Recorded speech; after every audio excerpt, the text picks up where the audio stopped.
Hoje nós vamos dar início ao estudo de 2 Coríntios. Nós sabemos que o apóstolo Paulo empreendeu 3 viagens missionárias. E na sua segunda viagem missionária, ele implantou a igreja de Corinto. Paulo implantou várias igrejas, mas a igreja de Corinto era mais problemática. Era uma igreja que trouxe grandes problemas para Paulo, porque eles questionavam o apostolado de Paulo. Se Paulo era apóstolo de Cristo, apóstolo de Jesus, por que os próprios compatriotas judeus eram contra Paulo?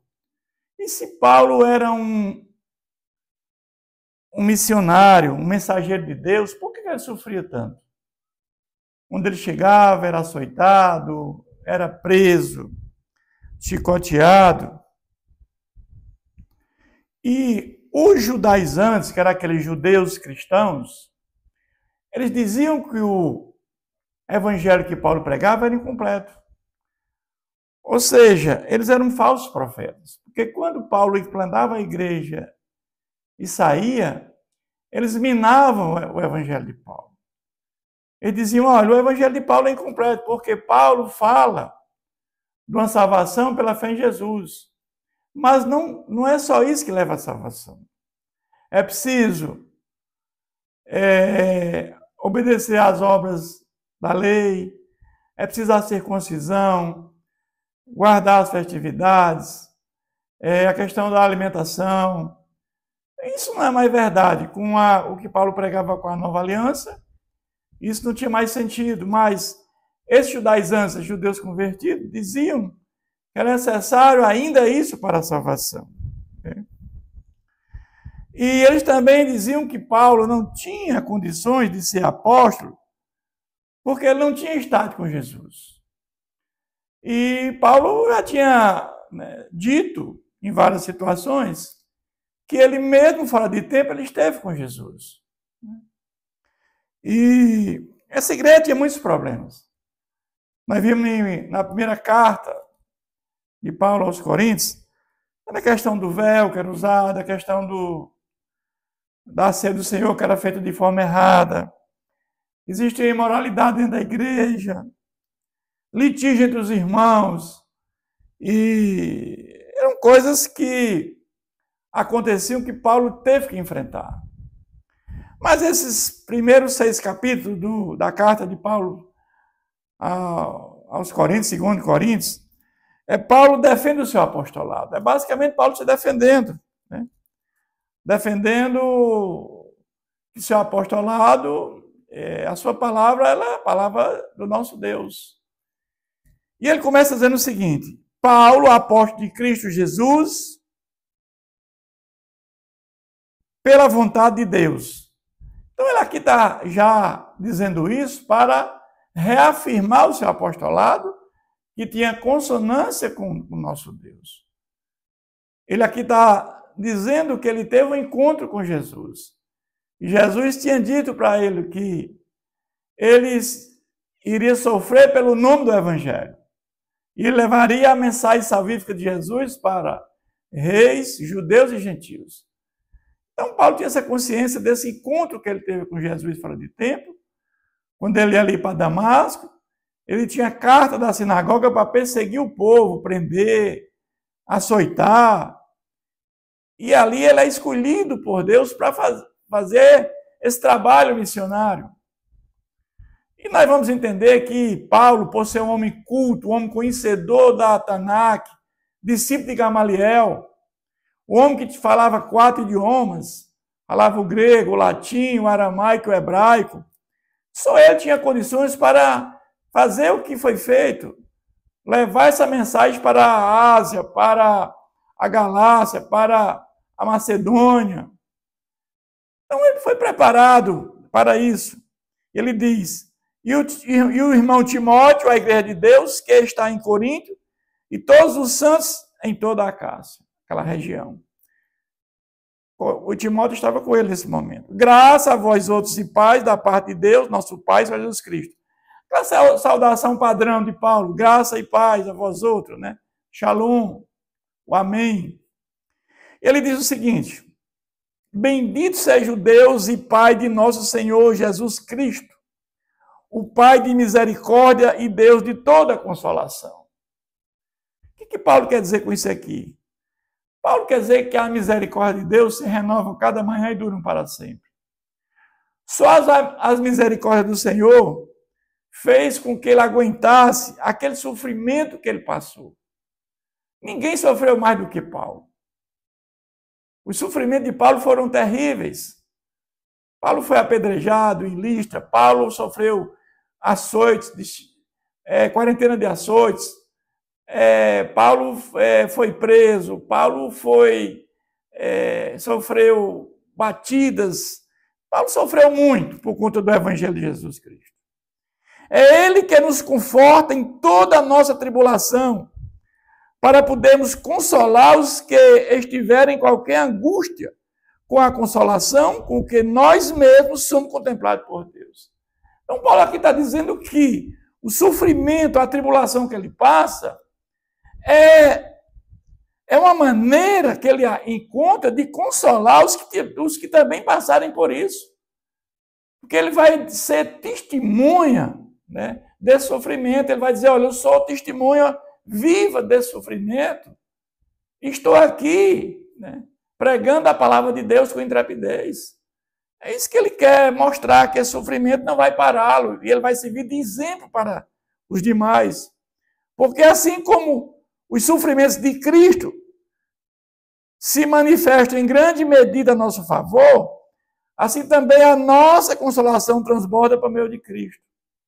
Ele aqui vai dizer que o que Cristo fez naquela cruz, o que ele sofreu para nos trazer vida abundante, vida eterna. Jesus veio nos religar aquilo que havíamos perdido, né, que era aquela comunhão com Deus. Então Jesus sofreu por isso. Ele está dizendo a mesma coisa. Paulo está sofrendo para que muitos venham ouvir a mensagem salvífica de Jesus através dele, e que essa mensagem venha trazer esperança para aqueles que não tinham nenhuma esperança. Ou seja, para aqueles que não entendiam o caminho da salvação. É isso que Paulo agora está fazendo aqui. Mas se somos atribulados, é para o vosso conforto e salvação. Se somos confortados, é também para o vosso conforto, o qual se torna eficaz, suportando-vos com paciência os meus sofrimentos, que nós também padecemos. Ou seja, Paulo está dizendo que o que ele sofre, as tribulações que ele sofre, é para o conforto deles. Porque eles vão ouvir através de Paulo que a salvação não é por obras da lei, não é por circuncisão, não é por guardar o sábado. A salvação agora é pela fé em Jesus Cristo. Ele é o Messias anunciado. É o Messias que consta na Tanakh.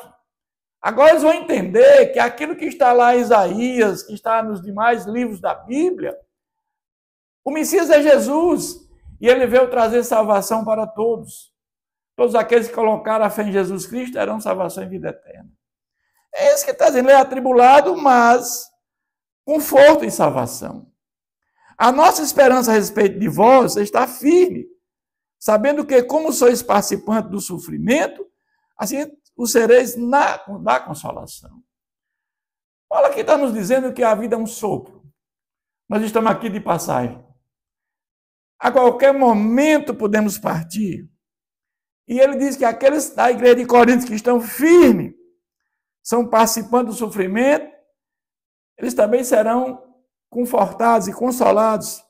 Porque não queremos, irmãos, que ignoreis a natureza da tribulação, que nos sobreveio na Ásia, porquanto foi acima das nossas forças, a ponto de desesperarmos da própria vida. Paulo aqui está se referindo a uma situação que ele passou quando esteve ali em Éfeso, na sua terceira viagem missionária. Então, Paulo, quando esteve em Éfeso, ali era uma tinha ali uma deusa Diana, e ali faziam nichos para vender, era uma fonte de renda muito grande. E ali, quando Paulo começa a pregar Jesus Cristo, que a salvação se dá por meio dele, e Paulo começa ali a operar grandes milagres ali naquele local, pessoas sendo curadas, e aqueles que praticavam mágicas, muitos venderam seus livros, e o fato é que ali, Paulo ele é ameaçado, então eles vão até o teatro, os amigos de Paulo, e lá eles são arrebentados na realidade. Né? Então, aqueles dois amigos de Paulo, Gaio e Aristarco, eles realmente são hostilizados. E Paulo é aconselhado a não ir ao teatro, porque eles estavam preparados para matar Paulo. Então, Paulo ali, na realidade, ele ia morrer. Né? E quando Paulo ele fala aqui nessa questão, né, que sobreviveu na Ásia porque foi assim as nossas forças, a ponto de desesperarmos até a própria vida. Então, Paulo ali sabia que ali ele ia morrer naquele momento. E ali ele é aconselhado a não ir ao teatro, ali em Éfeso, na sua terceira viagem missionária. Ele sai da cidade. Irmão, nós não temos que, quando tiver uma situação dessa, temos que sair mesmo. Deus tem um propósito para cada um de nós. Quando chegar o final desse propósito, né, que Deus planejou para nós, ele vai nos levar. Ali não era ainda a hora de Paulo morrer, porque Paulo tinha muito ainda a fazer. Mas ele vai dizer, contudo, já em nós mesmos tivemos a sentença de morte, para que não confiemos em nós, e sim no Deus que ressuscita os mortos. Ou seja, Paulo entende que desde a hora que ele teve um encontro com Jesus, aquele encontro fora de tempo, quando Jesus diz que ele importa sofrer pelo meu nome, ele sabia que a partir dali, qualquer momento ele podia morrer. Mas ele vai dizer que para que não confiemos em nós, e sim no Deus que ressuscita os mortos. Ou seja, ele tinha convicção agora que esse mesmo Jesus voltaria um dia e ele estaria um dia com ele em novos céus e nova terra. Ele tinha essa consciência muito clara. Então ele não tinha medo da morte, por quê? Eles podiam matar o corpo, mas não podiam matar a alma. Né? Nós devemos temer aquele que pode matar a alma e levar a alma para o inferno. Mas o corpo não devemos temer, porque quando nós morremos em Cristo, a nossa alma vai para o altar de Deus, vai entrar em gozo. O qual nos livrou e livrará de tão grande morte, em que temos esperado e que ainda continuará a livrar-nos. Ele nos livra, né, da morte física, enquanto o seu projeto para nós ainda não for concluído, mas nós temos a segurança que um dia estaremos com ele por toda a eternidade. Ajudando-nos também, vós, com as vossas orações a nosso favor, para que por muitos sejam dados graça a nosso respeito, pelo benefício que nos foi concedido por meio de muitos. Então, Paulo agradece aqui, né, as orações da igreja, né, a seu favor, mas essa carta é Paulo sempre sendo questionado sobre o seu ministério. E eles começam dizendo, porque a nossa glória é essa, o testemunho da nossa consciência, de que com santidade e sinceridade de Deus, não com sabedoria humana, na graça divina, temos vivido no mundo o mais especialmente para convosco. Paulo tem consciência que a sabedoria humana, né, não leva a nada, a sabedoria tem que vir do alto, tem que vir de Deus. Paulo tem consciência também que quem convence é o Espírito Santo. Né? Ele é um canal, ele é um instrumento usado por Deus para levar a mensagem salvífica de Jesus. E assim aconteceu naquela igreja. Porque nenhuma outra coisa nós escrevemos além das que ledes e bem compreendeis. Espero que o compreender de fato. Ou seja, Paulo está dizendo que não colocou nada além da palavra de Deus. Não tem nada acima do conhecimento humano. Porque lá naquela região de Corinto existiam muitos sofistas, muitos filósofos, que até ganhavam dinheiro por pregar em praças. E pregavam ensinamentos que nada tinha a ver com a palavra de Deus, com salvação. Paulo, nesse momento, vai dizer que ele não escreveu e nem além do que ledes e bem compreendeis, porque ele está apenas explicando, né, a palavra de Deus de forma verdadeira, contida nos evangelhos. Como também já há em parte, nós nos compreendeis que somos a vossa glória, como igualmente sois a nós no dia de Jesus, nosso Senhor. Não é que Paulo aqui esteja se intitulando maior do que todos, mas ele diz que, como também já em parte, nos compreendeis que somos a vossa glória. Por que Paulo está dizendo que ele é a glória deles? Porque Paulo está entendendo que depois que ele implantou aquela igreja, a vida de muitos mudaram. Aqueles homens que não tinham entendimento como se dá a salvação, agora passam a ter. A vida deles mudaram porque eles viviam uma vida, né, no pecado, uma vida profana. E Paulo agora ensina os caminhos da salvação. Que o Messias veio, e ele já veio, e o Messias é Jesus Cristo. Que não há salvação fora dele. Então a vida deles mudaram com a implantação da igreja de Paulo. Por isso que ele diz que somos a vossa glória, nesse sentido que ele é glória, porque a mensagem de Paulo reflete para aqueles que o aceitaram uma mudança de vida, como igualmente sois a nossa no dia de Jesus. O dia de Jesus aqui, ele está referindo à segunda vinda de Jesus. Paulo está com o corpo dele ainda na terra. Mas a alma de Paulo está lá no paraíso, no altar de Deus.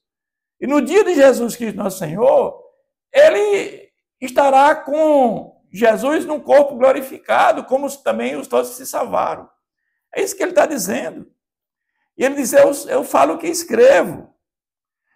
Mas Paulo, ele volta a Corinto, a cidade de Corinto, para visitar a igreja. Mas ele demora, né, para ir a Corinto.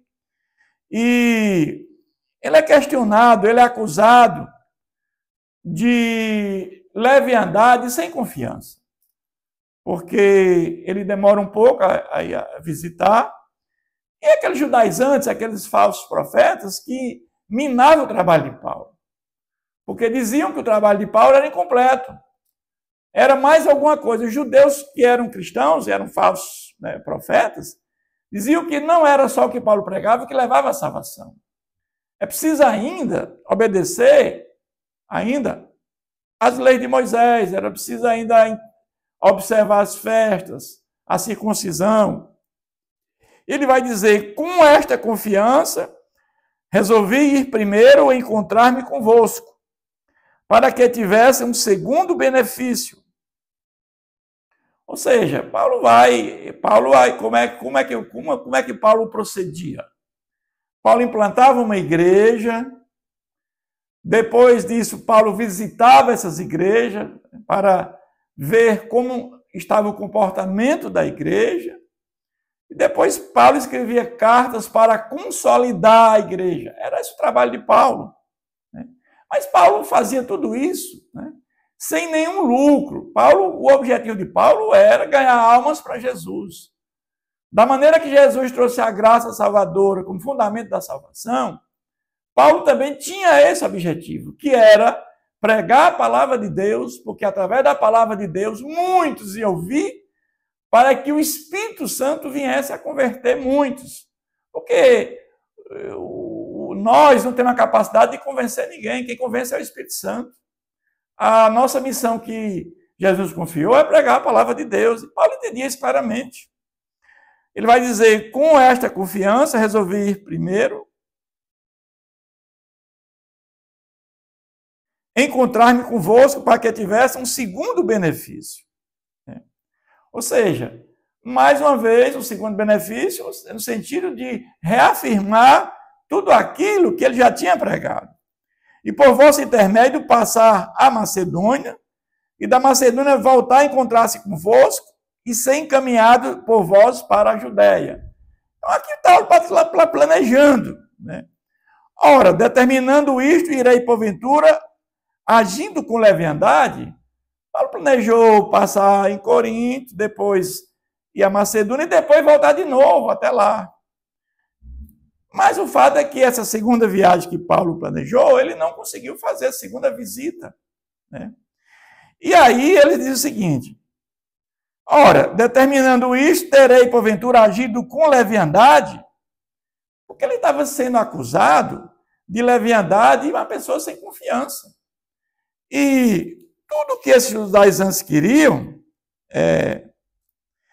era desmoralizar Paulo, né?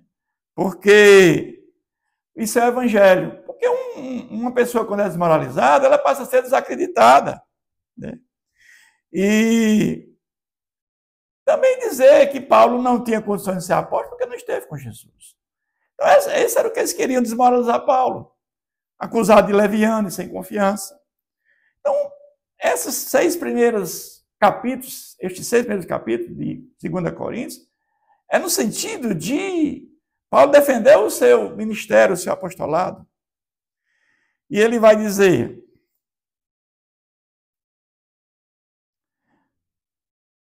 ou ao deliberar, acaso delibero segundo a carne, de sorte que haja em mim simultaneamente o sim ou não? Antes, como Deus é fiel, a nossa palavra para convosco não é sim, não. Ou seja, eu falo a verdade. Não há dúvida nenhuma que eu prego o evangelho verdadeiro, o evangelho de Cristo, né? Não há leviandade nenhuma no que eu falo, né? E eu tenho, pode dizer, eu sou um homem de confiança, eu sou um homem íntegro. Porque o Filho de Deus, Cristo Jesus, que foi por nosso intermédio anunciado entre vós, isto é, por mim, por Silvano e Timóteo, não foi sim, não, mas sempre nele houve sim. Ele está dizendo que o evangelho que Jesus pregou era o evangelho da verdade. Jesus disse: eu sou o caminho, eu sou a verdade, eu sou a vida. Não havia nenhuma falsidade no evangelho de Jesus Cristo. Era sinceridade, era verdade. Então eu prego o evangelho, esse mesmo evangelho é o que eu prego. Então não havia nenhuma dúvida disso. Porque quantas são as promessas de Deus, tantas tem nele o sim. Porquanto também por ele é o amém para a glória de Deus, por nosso intermédio. Ou seja, é por intermédio de Paulo que muitos vieram a conhecer de forma verdadeira a palavra de Deus, da mesma maneira que Cristo pregou, né, o evangelho. Mas aquele que nos confirma convosco em Cristo e nos ungiu é Deus. Ela aqui está se referindo ao encontro que ele teve com Jesus, né? Porque naquele momento ali, Paulo muda a sua situação. Um homem fanático, um homem que não conhecia a verdade, e ali, a partir daquele momento, ele entende que o Messias já veio, e o Messias é Jesus. Então, todos aqueles ensinamentos que os profetas pregaram e Moisés pregou, estão contidos na Torá, na Tanakh, Torá e Tanakh. Eles estão agora representados por Jesus. Jesus é o Messias que haveria de vir. Ele vai dizer que também nos selou e nos deu o penhor do Espírito em nosso coração. Ele está dizendo que ele é o penhor do Espírito em nosso coração. Ele nos selou. Nós sabemos que quando nós recebemos o Espírito de Deus em nosso espírito humano, ele é o ser da nossa herança. Ele é o penhor. O nosso coração agora, ele passa a mudar em relação ao procedimento que nós tínhamos antes de conhecer a verdade. Paulo está dizendo que a mudança dele foi quando ele conheceu Jesus, quando ele foi selado com o Espírito de Deus. E ele vai dizer qual o motivo de não ter ido a segunda vez. Ele vai dizer, porém, por minha vida, tomo a Deus por testemunha de que, para vos poupar, não tornei ainda em Corinto. O que Paulo está dizendo aqui? Porque a primeira vez que ele esteve em Corinto, que ele fundou a igreja, teve muito problema. Muito problema.